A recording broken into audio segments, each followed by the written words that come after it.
First of all, you need to understand there's a law in this country, the Children's Act of 1998.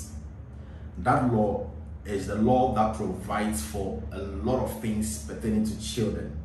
And of course, there are other laws that also provide some information about children as well. But principally in Ghana, the Children's Act of 1998 at 560 is the main legislation or law that provides for a lot of things concerning children. And one of the key things it specifies in that particular law is the minimum age of marriage in Ghana. So what is the minimum age of marriage in Ghana? The law says in section 14 of that law, the Children's Act, that the minimum age of marriage of whatever kind is 18 years. What it means is that no matter the type of marriage you are about to contract, whether it's customary marriage, it's Christian marriage, or it's Mohammedan marriage, no matter the kind of marriage, whether it's being performed under the Fanti customary law or the Ewe customary law or the Gad customary law, the people involved must be at least 18 years. It means that they must be 18 years or above.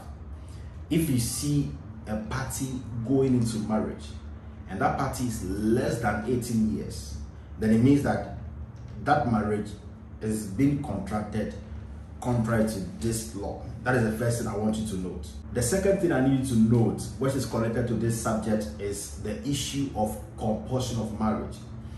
Again, there is another law we have in Ghana called the Criminal and Other Offences Act of 1960, which is popularly known as Act 29. That law also creates an offense which we call compulsion of marriage, which is to say that you cannot force a person to enter into a marriage that he or she is not willing to.